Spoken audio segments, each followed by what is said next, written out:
Hello, hello, everyone. Happy Thursday. For those of you joining us, my name is Jack Gorsline. I am the founder of Psychedelic States of America and the host of the Psychedelic States of America Advocacy Spotlight Initiative. I am joined today by Joshua White, founder of the Fireside Project, and good friend Maxwell Josephson, CEO of Double Blind Magazine, one of our co-supporters of this incredible first ever interview with Lucy, the world's first AI psychedelic patient. Really excited to be here, and yeah, Max, thank you so much for your support and for joining us, having Double Blind sign on as a simulcast partner. Really thrilled to be here. I'm happy to be here too. Double Blind, as you may know, is a psychedelics magazine and website, and we have been promoting Fireside projects as a resource for people having challenging psychedelic trips for seems like a long time now. And I know that AI is a very contentious topic. I personally believe in the motto, like program or be programmed, that we each need to be like programming our own individual life and not just wait for Google or Meta or these other companies to like come out with their vision of AI. So I am really interested in Joshua's vision as an alternative to that and what you're doing. Yeah, thanks for having us part of it. Honored to be here. And we also want to just plug our Double Blind's new book just is released this week. So Double Blind Guide of Psychedelics, check it out. That's all I'll say for now. Thank you so much, Max. All righty. So Joshua, we recently put out through Double Blind Magazine, a really phenomenal feature authored by yours truly about the origin story of Lucy and what has brought you guys to this point. So for starters, for those who might not be familiar, tell us a little bit about Fireside Project and then how the essential work that Fireside Project's been doing, over the better part of the last half decade, has led to the development of Lucy. Yeah, big and great question. And it's just such an honor to be here and chatting with you about this subject, which I'm so passionate about. So Fireside Project is a nonprofit that operates the psychedelic support line. And so what that means is we provide free support, free peer support by phone and text message and mobile app to people who are in the midst of psychedelic experiences, but also wanting to talk about past psychedelic experiences, whether those happened a day or a decade ago. You could be having a challenging experience during a trip or during an integration, or you can just be in search of someone to process with and someone to listen to. So we've had over 30,000 conversations in our first 4.5 years or so, which is so exciting. And we really have spoken to people on a range of psychedelics, a range of doses from a range of backgrounds. And I like to say that, Fireside Project and the psychedelic support line is kind of where the rubber meets the road. It's where the rhetoric meets the reality. When we hear in the media some kind of over sensationalistic coverage of what psychedelics can do, and we leave out the fact that psychedelics can be hard and psychedelics require work, well, the people who learn that the hard way often reach out to a Fireside Project. And so our calls are handled by an amazing group of volunteers. They make a 1-year commitment to spend 4 hours per week taking calls, receiving feedback, and it's really like a 1-year training program. There's about a 50-hour upfront training that's a mix of presentations and demos and such, and then people spend time on the line. Each shift is like a mini community. We have a supervisor on every shift who provides feedback, listens to calls, and so forth. And so, when people reach out to us on the psychedelic support line, it really takes such a radical leap of faith, right? Whether you've called the support line or even in this moment, if you could think about the idea of calling any support line, much less a psychedelic support line, it really is this like radical leap of faith that you're taking in a time of need. And we say, with psychedelics, the line between, healing and traumatizing is at its thinnest.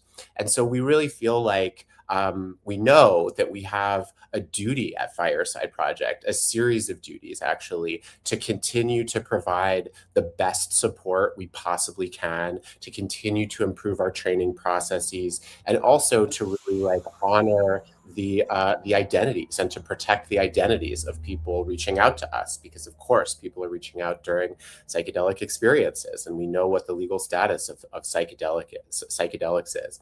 And so we really, because we have that duty to continue to improve our training and really like the training of the whole field, we sort of have been thinking for a long time about like what's the best way that we can do that. And one of the kind of big challenges that we see in the psychedelic field is it's just really hard to get experiential training. It's really hard to go from, classroom where you kind of learn in a didactic setting what the facts are, and maybe even what the facts are about adverse events and so forth. Yeah. And to get from there and get to the point where you actually can be with real world clients and patients, it's a major gap in the field. And it's a gap that is like urgent. It creates a bottleneck because as we're going to be scaling psychedelics more within the medical model, there's a need to really provide meaningful experiential training to practitioners. And so that was really the kind of like gap that we saw. And when we look at, other, areas of mental health, other professions, so often the way people learn is through experiential training and realistic role plays. And so I like to think of Lucy as, I know we'll talk more about it, but like a flight simulator, right? You don't let a pilot get into a cockpit and take off a plane. You put them into a flight simulator. And that's really what Lucy is, a flight simulator, as you said, a virtual client or a virtual patient.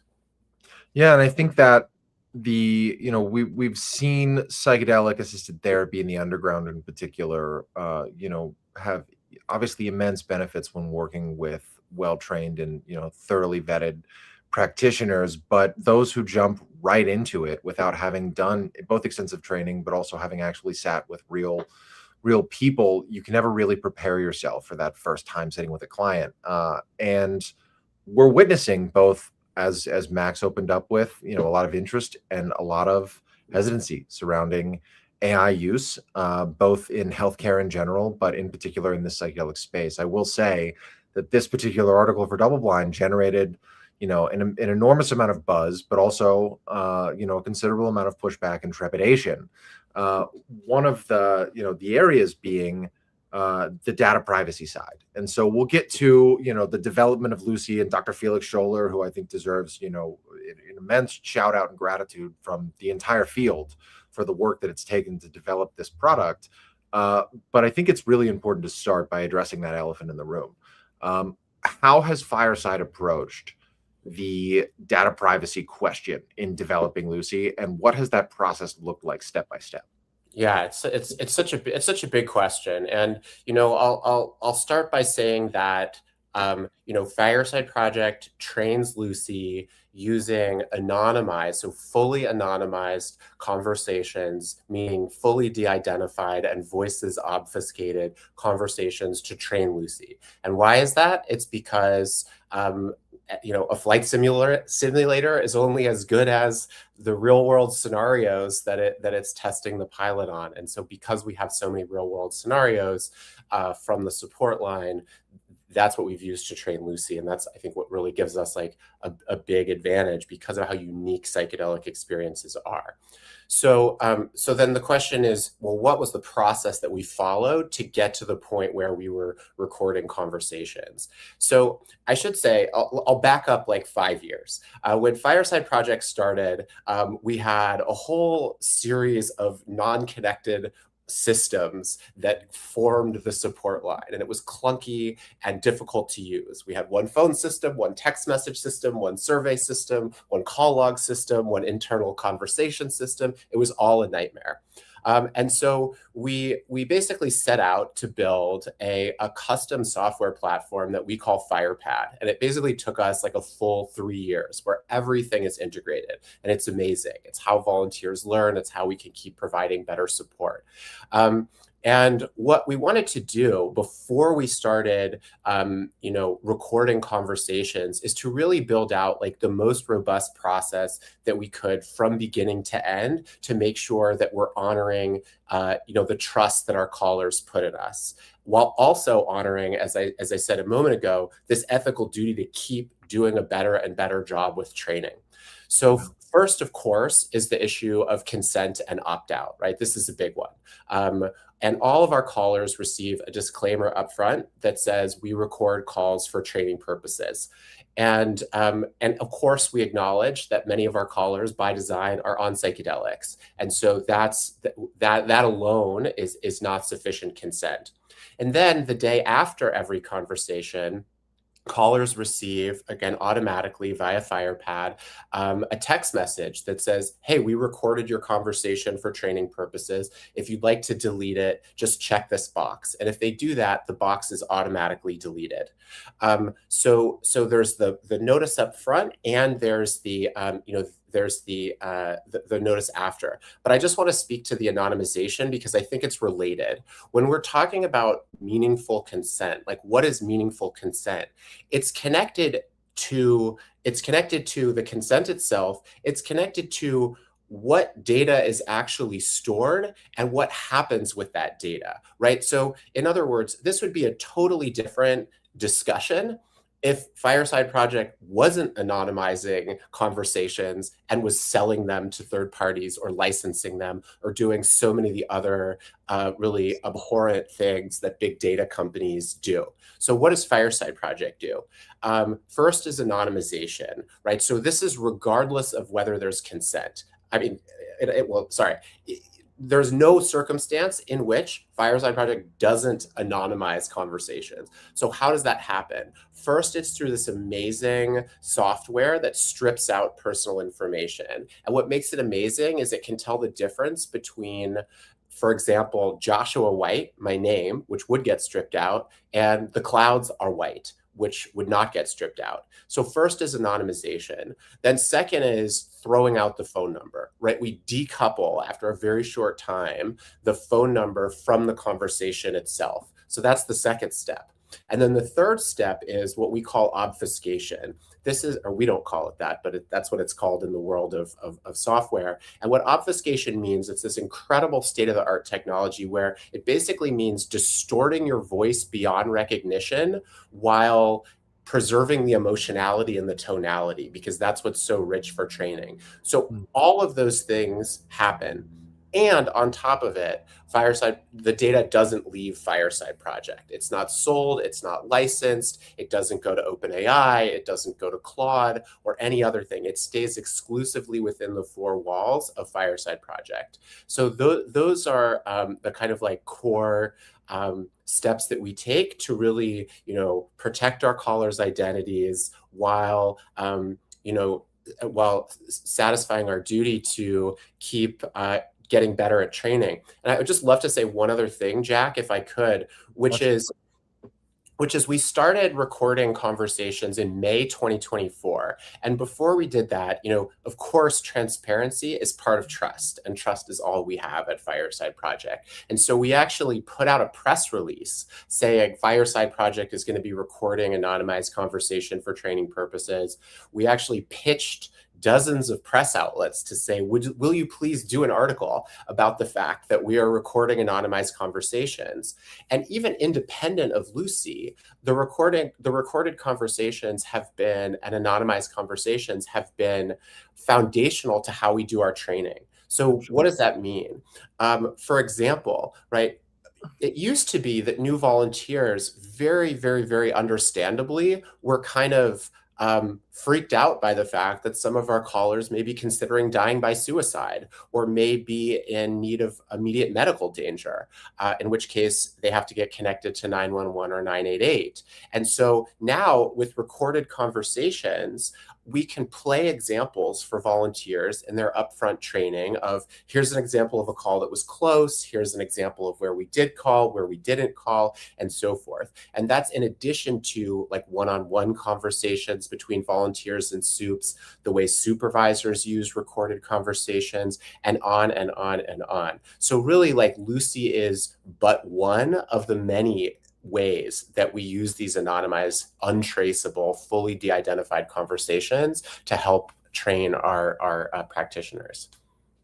Yeah, no, and I think the painstaking process that requires is, something that you and I talked at length about in some of the interviews that we did in preparation for the article. But, also I hope, might serve as an example for companies in the tech industry that are looking to expand their footprint into this very diverse and very in need of privatized, or at least privacy-oriented next-gen tech solutions to administering care.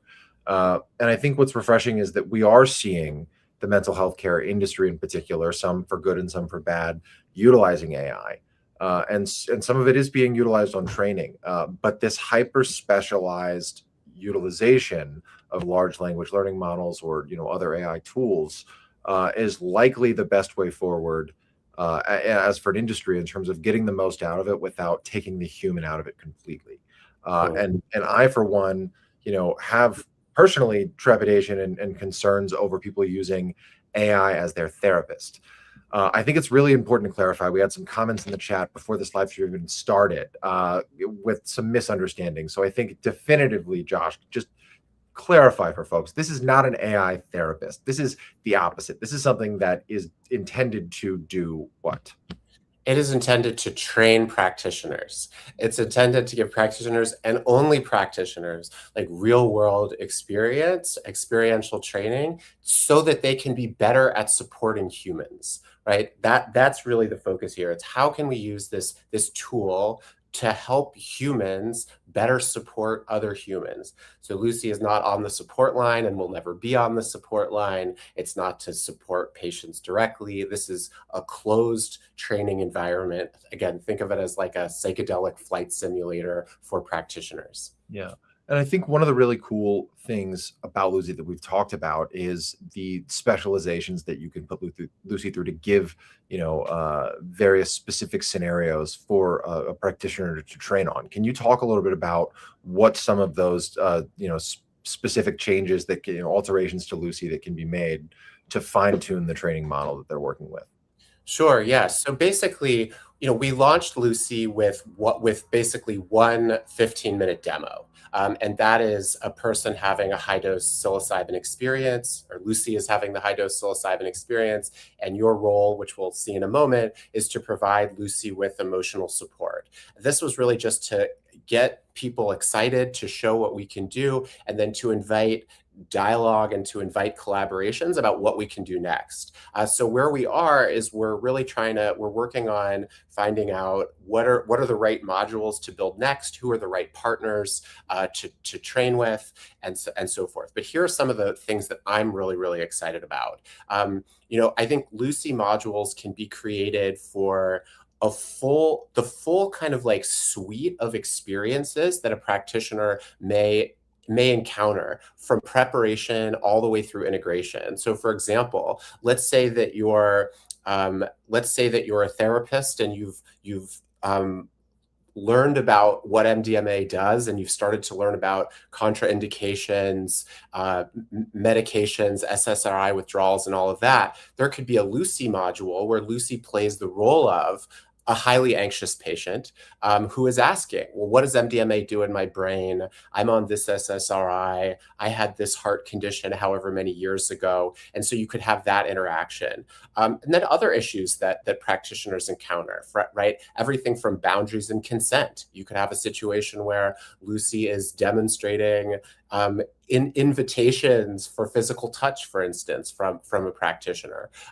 Transference and countertransference, huge issues in psychedelic support. In other words, what happens when the patient, the client is putting the practitioner on a pedestal, thinks they're the guru, thinks they have all of the answers. How is the practitioner supposed to respond? All of these integration challenges that are arising. A desire the day after a big LSD journey to quit one's job, leave one's family, and go live in India as a monk. How might you support that? And then, of course, with, I think one of the exciting things is, Lucy can play the role of, or will be able to play the role of, people from different demographics, right? Yep. So Lucy could play the role of a military veteran, a BIPOC person, and so forth. And some of these real challenges that exist when there may not be alignment between key aspects of identity. A vet is supporting a non-vet is supporting a vet, a white person is supporting a Black person, and so forth. Yeah, I think there, we had somebody chime in the chat, and I think we'll get to Q&As at the end, but I think it is worth noting. Are you aware of any other AI simulators in this field or in the mental health field that are able to simulate this kind of experience for facilitators? Not even psychedelic specific, but with these demographic specific experiences that facilitators can interact with? That's a good question. In the psychedelic field, no, we're the first. Outside of the psychedelic field, I'm not sure. I mean, I know that there are, I feel like there are just so many companies popping up that it's really hard to keep track of. Now, I will say there are, companies like Reflex.ai that do create simulation-based training tools, in certain contexts, like for military veterans, and that's really exciting. I think companies like that show that simulation-based training works. And I think, with Fireside Project, I think one of the things that makes Lucy so unique is because it comes, as I said, from real world conversations. And so there's so much that we don't understand about the psychedelic experience and how the various types of impacts that types and levels of support can have on the experience.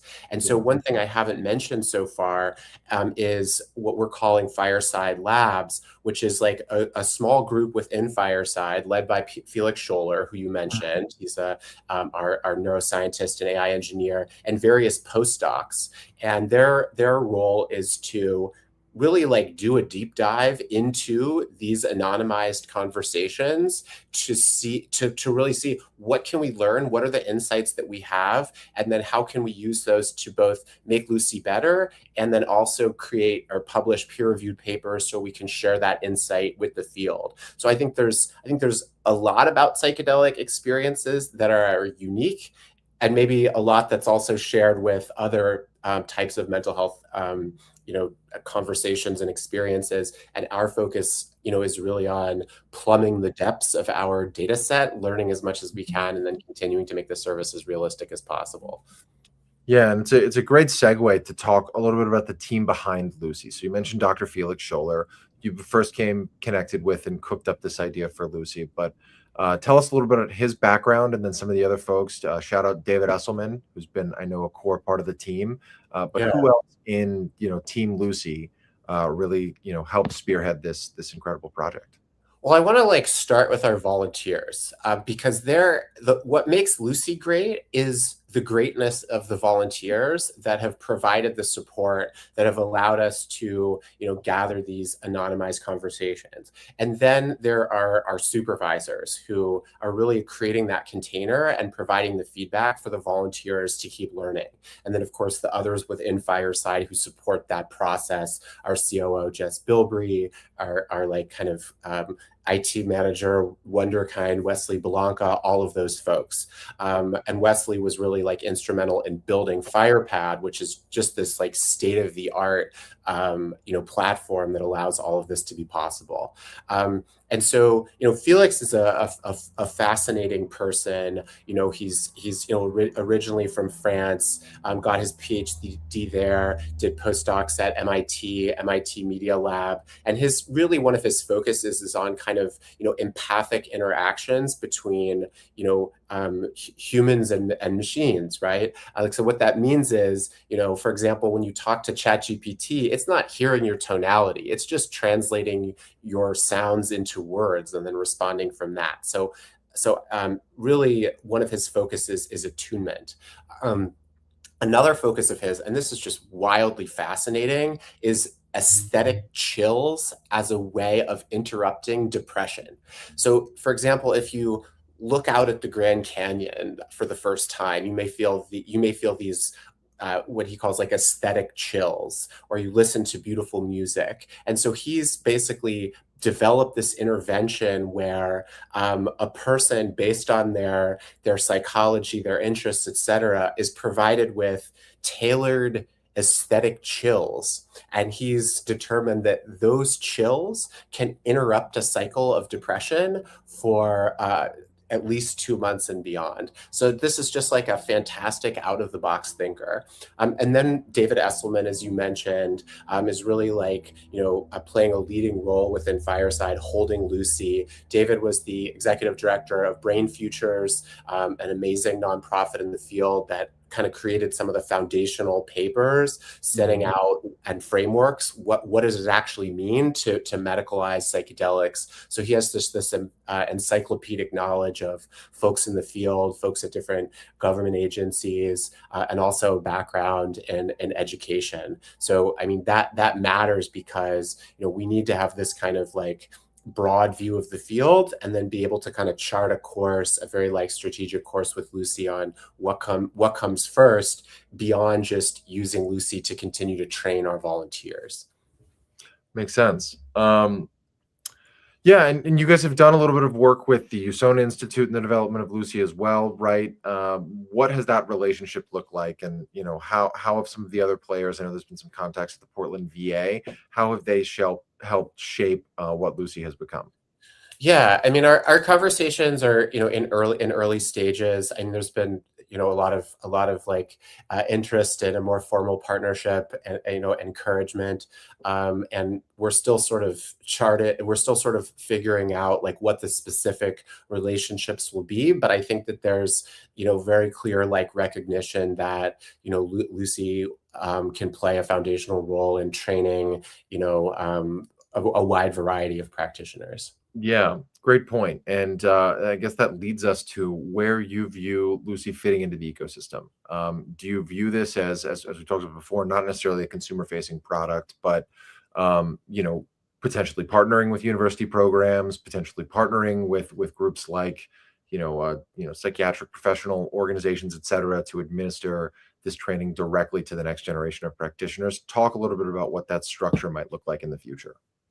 Yeah, I mean, I think the possibilities are vast because, as I said, we're getting to this like tipping point where hopefully psychedelics will be approved by the FDA soon, and then there's this kind of urgent question of how do we provide experiential training in a scalable way. And so I think to your point, there are universities across the country, thanks to UPEP, University Psychedelic Education Program, universities that are starting to teach psychedelic courses. Well, students should and will, have access to Lucy as part of their training. Maybe you're a VA therapist who's been with the VA a while and now needs to learn about MDMA to be able to provide MDMA care. I could see like health systems, and clinics deciding, hey, this is a high impact, like pretty low cost way to train practitioners. And then we also definitely see like a direct to consumer option where people can get CEs interacting with Lucy. So I think the potential is really vast. And it does make me want to highlight one thing which we haven't mentioned so far, which is the feedback that Lucy provides. So like now, for example, in a lot of training programs, and I'll just use Fireside as an example, when you're learning a skill, you're split into groups of 2 or 3, and then you practice the skill with a colleague for 5 minutes. Now that's good, but it's not that much time. You don't know necessarily how well you did, and you can't track your changes, your progress over time. So with Lucy, you'll get direct feedback about like what your strengths are, what your growth edges are, and then ultimately you'll be able to receive what we're calling Lucy certification as to that module, for example, or as to a cluster of modules. And so it's not just that you're getting the training, it's that we would allow, let's say like employers or practitioners to say, hey, I reached this level, and so now I'm ready for such and such. And actually, can I just bring up one more point? Sorry. Absolutely, yeah. Yeah, we're talking about all of these different potential partners, where the use of Lucy, not the conversations themselves, but the use of Lucy could be licensed. So what happens to that? What happens to that revenue? And I think this is a really, really like vital point, because when you talk about some large AI companies or just other big companies in the tech space, they've made billions by colonizing our attention, by exploiting our data usage, fomenting division, or in some cases just scraping the entire internet for all content, regardless of whether it's copyrighted, and then using that money to enrich billionaire founders, shareholders, and so forth. So none of that is true with Fireside, right? We have no owners. I don't own Fireside Project. It's a nonprofit. Mm-hmm. And the psychedelic support line has existed only thanks to the generosity of philanthropists. But philanthropy, especially for a service like the support line, which is so important, is not really like a viable long-term strategy. And I know that because we've been told that by literally all of our donors, is go find a way to become more financially self-sustaining. And so any kind of like licensing from Lucy is used to keep the support line free. Right. That's the kind of, I like to think of it as like a cycle where people receive this beautiful free service on the support line. And then, after the processes, consent, anonymization, and so forth, that data then gets used to create this, virtual patient. And then the licensing of the use of that virtual patient goes to help keep the support line free. And so it's just I understand deeply and viscerally the reaction that people have to like AI and big data and big LLMs. I feel that too. And I think Lucy is just a radically new model that I hope is like held up as a contrast, as a counterpoint to the practices of others. Yeah, and I think it's worth noting in my coverage for Double Blind, I was fortunate enough to speak to some folks in the psychedelic legal scene that are particularly skeptic of AI's utilization across any number of areas of life. And the resounding response was that this is a refreshing take on how to utilize the very best of some of these technologies to, enhance our ecosystem rather than exploit it. And yeah, I think that's a really great segue to actually digging into a demo of Lucy here for those of us who are joining us live. I'm going to mute my mic, and Joshua is going to share his screen and guide us through this beta demo of Lucy. So without further ado. All right. So first I'm going to share my screen, then I'll give a little bit of an intro, and then I'll jump into, and Jack, I assume 5 minutes or so. Does that sound about right? Yeah, I'd say we go 5-10 minutes. We'll run through the paces of it. Okay, yeah. Great. Okay. So I'm going to share my screen. All right. Are you able to see my screen? Okay. Yes. Okay, great. All right. So I should say first, like anyone who wants to demo Lucy can do so. They just sign up on our website, firesideproject.org/Lucy, and then you'll enter some information. We're granting access in like waves, so we can kind of get clusters of feedback and keep implementing it. So this is the screen that you see when you get access. And as you can see here, this is a 15-minute demo. We'll go, 5-10 minutes. you can see here 4 different basically scales. We're using right now only one of them, which is the therapist empathy scale. And the idea here is this is one of the scales that assesses how attuned therapists are to their clients. And so there'll be feedback on that. The feedback component of this is still very much like in development. And so you can see here that this involves, it'll be a caller to the support line who's experiencing some anxiety while having psilocybin. And so my role is going to be to support them. And I should really say before I start, sorry for the long prologue here, that there's no script that Lucy is following or that I'm following. And at this point, I've probably done this, I don't know, 50 to 100 times at least, and it's different every time. And the ways that Lucy responds are, a function of how attuned the supporter, the practitioner is. So away we go. Hello. Is anybody there? Can you hear me? Oh God, I think I took too much. Yeah, I'm here, and I'm so happy that you reached out. How can I help you? I don't even know. I took like 5 grams of mushrooms and I thought I could handle it, you know? I've done this before, but oh God, I'm just really, really struggling right now. I feel like I'm like back in my childhood home and it's not good. It's really not good. Yeah, I hear you. It sounds like you're having just a really intense and overwhelming experience, and you really did the right thing by reaching out. I'm wondering how you feel about just sharing a little more with me about what's coming up for you. Okay. It's just I keep seeing this image, you know, of my mom and dad fighting in the kitchen. I must have been like 6 or 7. And I'm standing there, my mom is screaming, and my dad is just like this wall of anger. And I remember feeling so small. Like I just wanted to disappear. And I can smell it, you know? Like the cigarette smoke and the burnt toast. It's so real right now.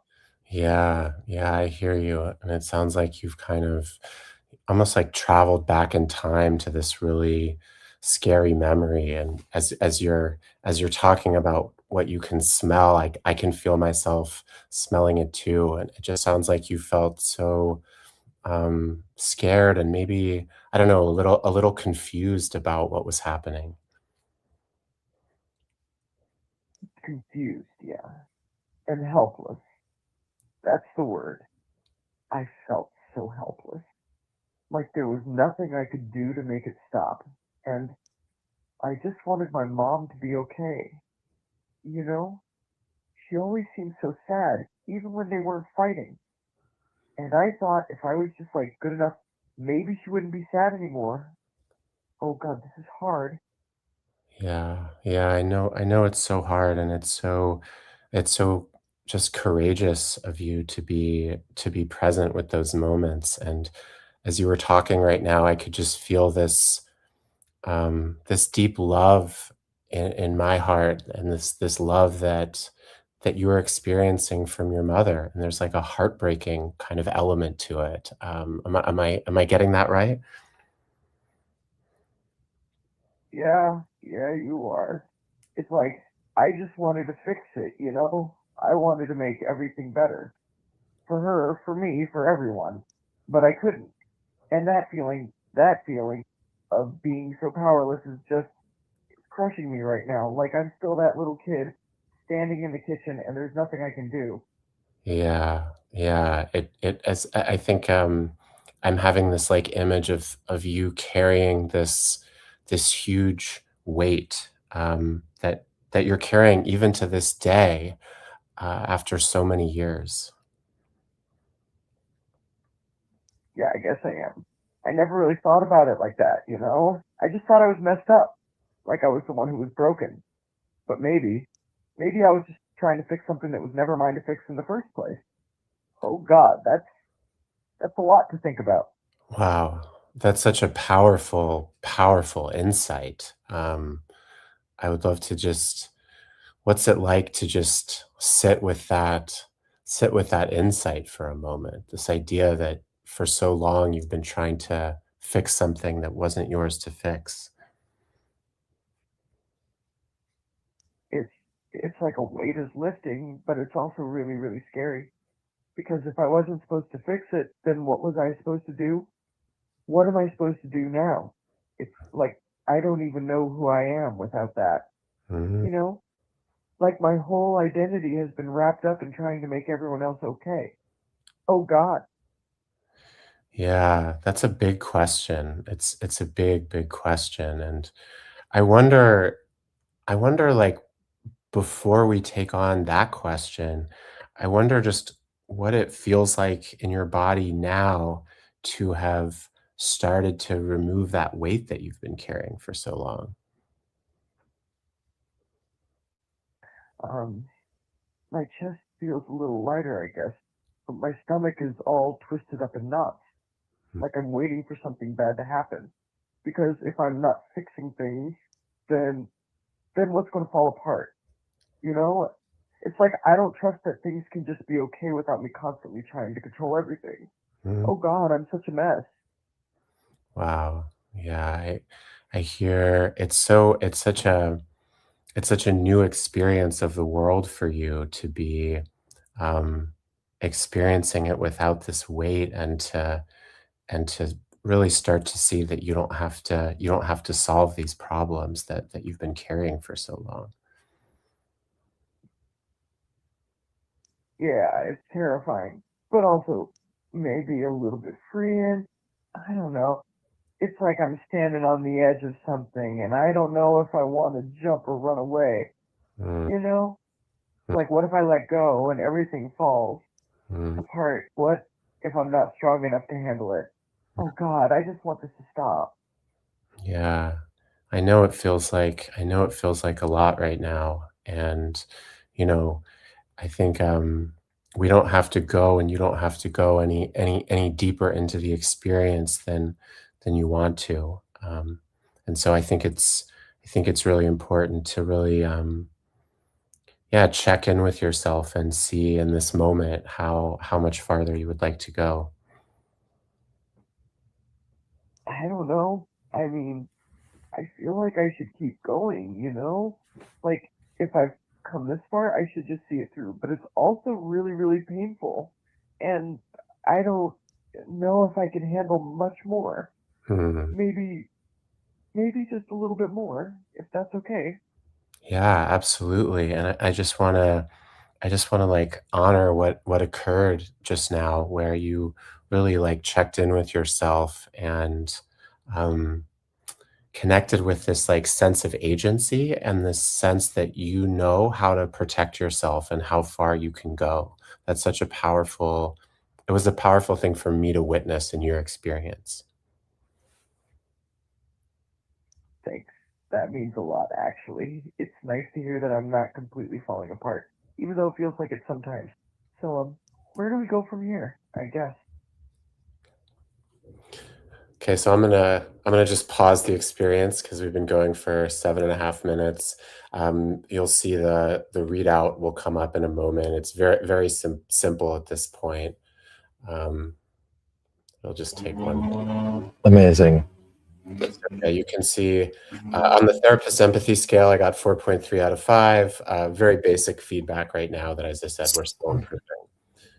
Yeah. Well, fascinating to bear witness to. That's the first time I've ever seen a live demo of Lucy led myself. And yeah, definitely very curious to gauge what the questions that the audience might have, for us.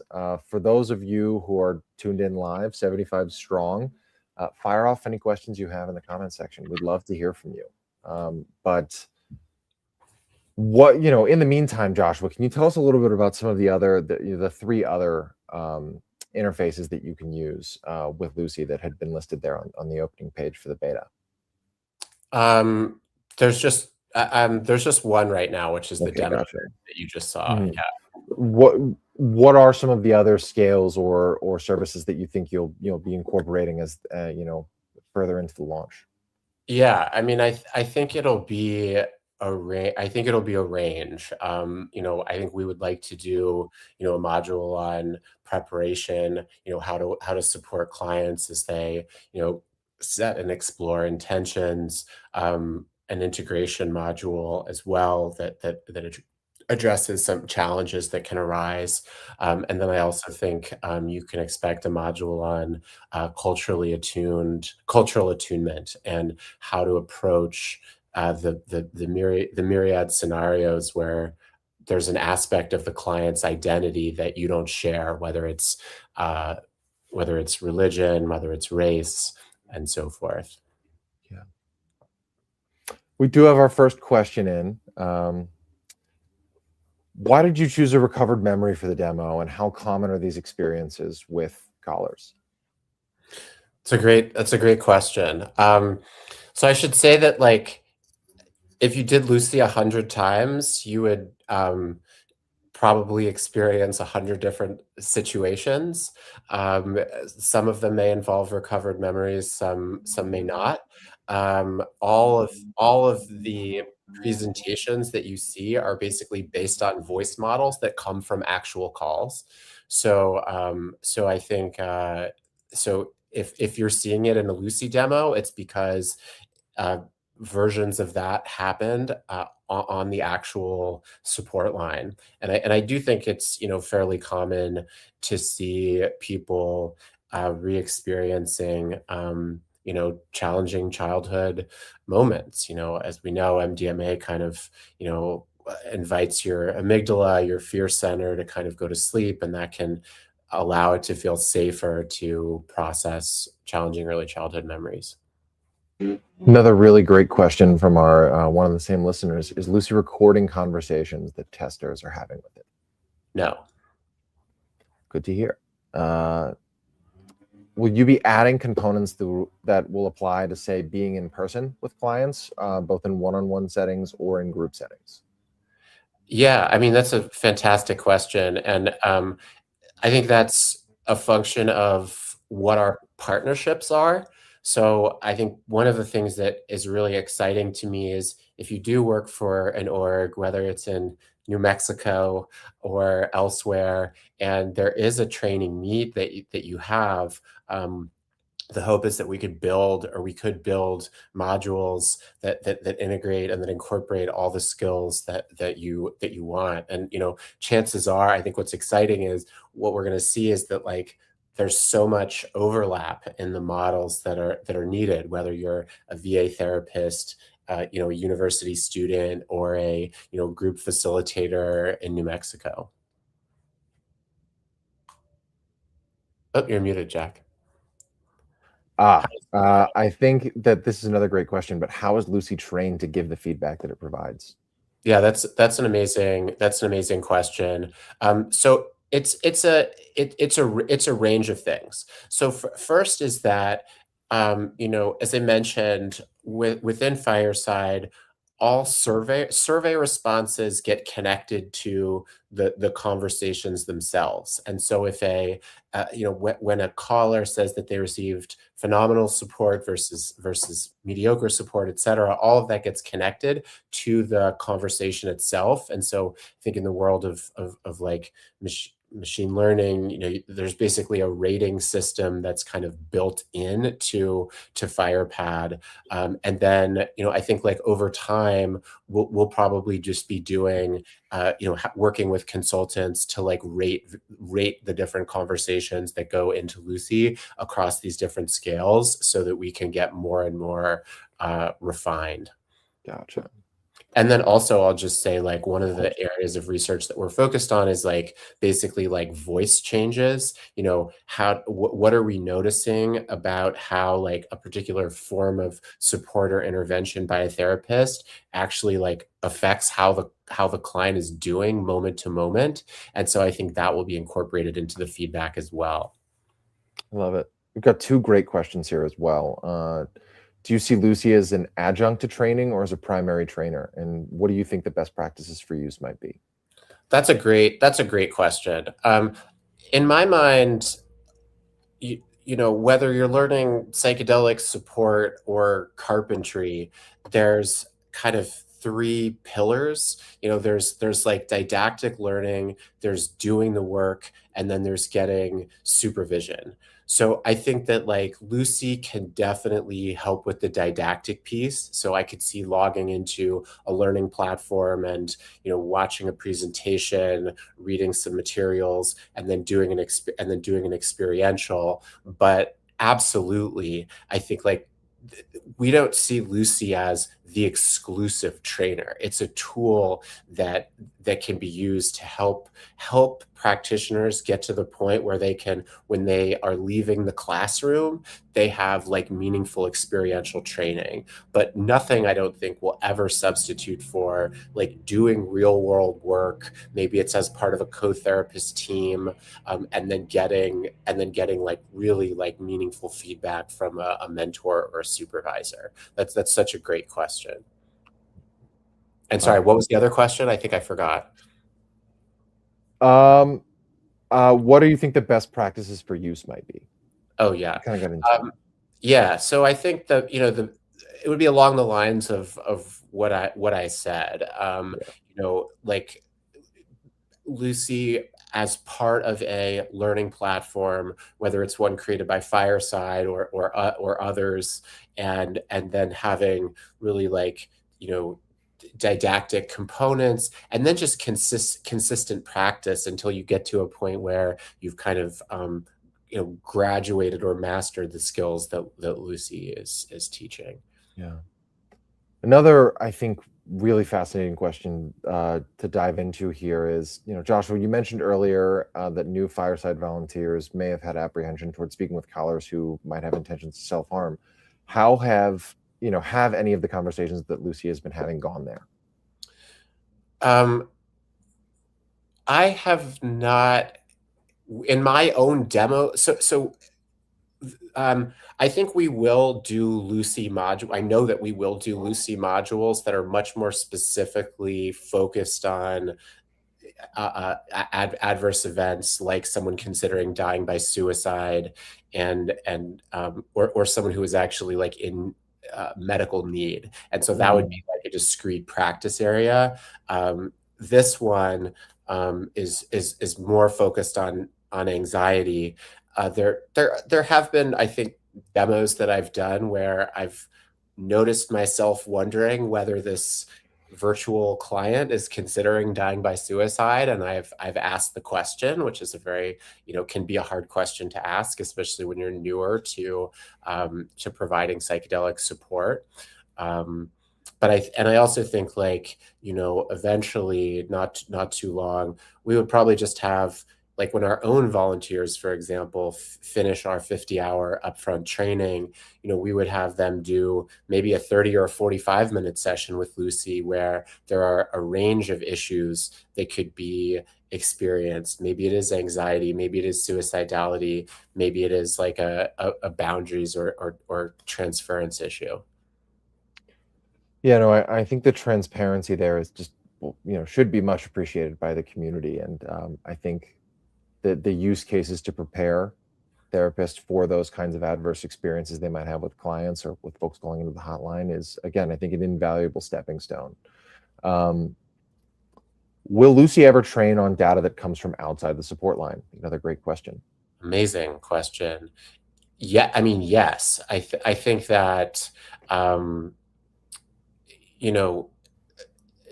yes. And I think like one of the, exciting areas for partnership could be that if there are, groups, if there are companies that have data sets, we could train Lucy specifically on those data sets. So, for example, if we were, like we would, for instance, love to partner with, an org that has gone through or is in the midst of phase 3 clinical trials. We could, anonymize and obfuscate the data and use it to, to train modules that are specific for that compound and that indication. Very cool. Another great question here. what are the scores? You talked a little bit about it being tied to FirePad and some of the proprietary frameworks that have helped, shape that. But how are they actually based, and what are they based on? Well, like the therapist empathy scale, which is the one that we have working so far, is just a validated scale, and it's a little bit it's a Felix question, candidly, how like from a engineering standpoint, how that is used to rate the conversations. Gotcha. Yeah. Yeah, looking forward to doing some interviews with Dr. Felix Scholler in the near future. We have two great questions from Yeshua Adonai, friend of the show. I think this is a great one to start with. How do you envision Lucy evolving beyond simple rating scales to provide deeper qualitative feedback for practitioners, such as identifying relational patterns, highlighting missed opportunities, mapping emotional attunement, and tracking a practitioner's growth arc over time? It's a big one. Yeah, it's amazing. I mean, we, in beta versions, we've been experimenting with some of that. So for example, we've had a beta version where like afterwards, Lucy will say, in this moment, you expressed this. An alternative way to have approached it might be this or that. But yeah, candidly, I think the feedback piece of it is like we have a ways to go on that. Like our first priority, of course, was to actually like create the the flight simulator itself. But like all of those ideas that you just listed, we absolutely would love to to implement. Yeah. So another great question that just fed into, what is next for Lucy? What's the timeline moving forward? This person just asks such incredible questions. So and I think great. I know she is. So what is next for Lucy is to basically finalize initial partnerships and then start build and then continue to build the modules that work for those partnerships. And then I think like as we finish modules, I could see us doing like offering the option of people to just directly sign up and use them. But I think cementing those initial partnerships, which we're in talks with a lot of groups. I think in the next couple of weeks we should see some more firm partnerships come out of that, and then just keep on building. So stay tuned on that. You'll hear it here first from us at PSA if there's any updates there. But I think we've got a couple of minutes left, and I don't want to forget for us to touch on the origin of Lucy's name.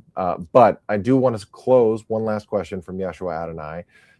What were the most important lessons that you learned from Fireside support line data that has directly shaped Lucy's design? That's such a beautiful question. I think the way that we approach so over the last 5 years, I think we've like really continued to hone our approach to how we provide support. And even from the beginning, the emphasis was really on centering the agency of the caller, getting out of the way, not fixing, and allowing the caller to really like to connect with their own healing intelligence, and to sort of be the captain of their ship. And I think like as our volunteers have just continued to do that, I think that's really what manifests in Lucy, is the way to show attunement is through like deep active listening, through getting out of the way. And I think that really, I think we're lucky that like aligns with, how, for example, like MAPS has been thinking about providing or has provided psychedelic assisted therapy with MDMA, is through like connecting to the healing intelligence. So it's I think there's like a radical humility and a beauty in that, in the way that we provide support. Incredible. So just before we close, I think the question that so many might have is, where did the name Lucy come from? That's awesome. So it came from two interrelated places. One is, of course, Lucy in the Sky with Diamonds. What wonderful song about LSD from the Beatles. But the second is, several decades ago in Ethiopia, a skeleton that's 3.2 million years old was discovered and was named Lucy. And Lucy was kind of like the missing link, or a big step forward in our understanding of humanity. And the reason that skeleton was given the name Lucy was because the archaeologists happened to be listening to Lucy in the Sky with Diamonds in their camp the night they discovered Lucy. So I love that convergence, and we really see Lucy as this like great step forward in how we can train practitioners to help people have safer and more healing and transformational psychedelic experiences. Wow. Thank you so much, Joshua, for joining us today and for this world's first ever live demo of Lucy. We'll be sure to put plenty of info about where to find out more about Lucy and where to inquire if you're a practitioner about potential beta testing in the show notes, as well as stay tuned for some clips of this incredible interview in the days to come. Without further ado, that we'll close it out there. But thank you so much for joining us today, and take care. Thanks. Thank you for the great questions. Yes, sir.